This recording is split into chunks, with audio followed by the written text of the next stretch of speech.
So this next story, it's about the Indianapolis Recorder. It's the country's fourth oldest African-American newspaper and currently serves as a proud voice and rich legacy for people of color throughout Indiana and the country.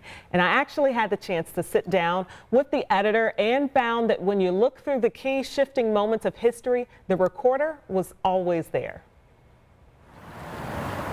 So tell me, what did the first days of the Indianapolis Recorder look like?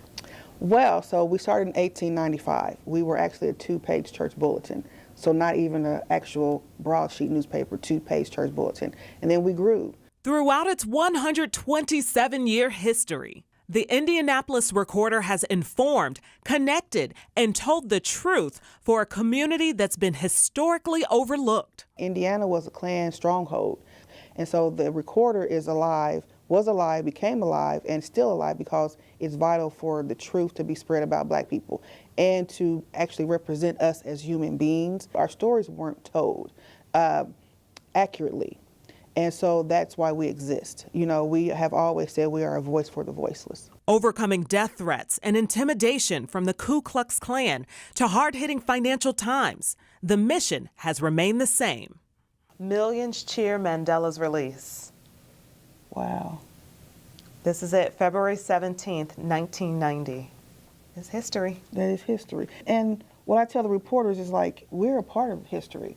Emmett Till, Civil Rights Movement, President Obama, even since I've been here, 2020, social protest of 2020, social justice, I call that the second Civil Rights Movement. We are in the second Civil Rights Movement.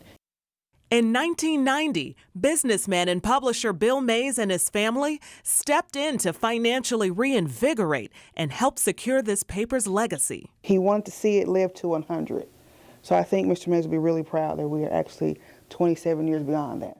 I see that a huge part of your content, you try to make sure that you have guest writers and op-ed pieces from various different backgrounds. Well, we're not monolithic.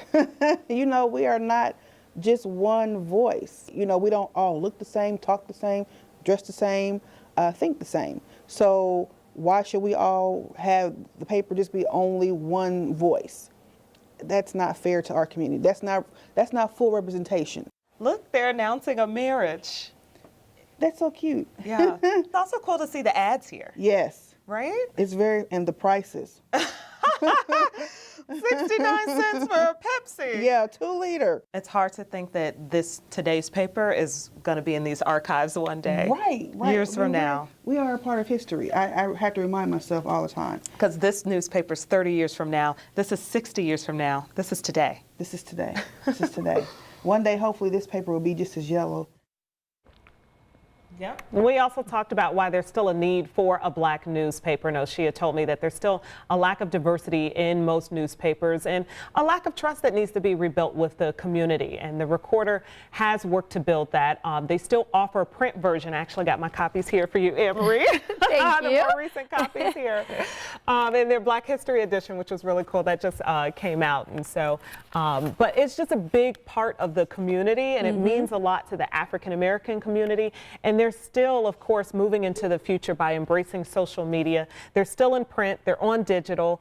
It's just still a need for this newspaper in our community. Right, and advocating a lot. Yes. You know, I love that, a voice for the voiceless. Yes. It's so important. That really gives people that work there a real mission and passion in their work. And you see how diverse our area is, you know? Right. So it's not just the African-American community, it's the Asian-American community that's included too, as well as the Latin American community. I mean, it is an opportunity, I think, to be connected to Indianapolis in a different way. It's cool.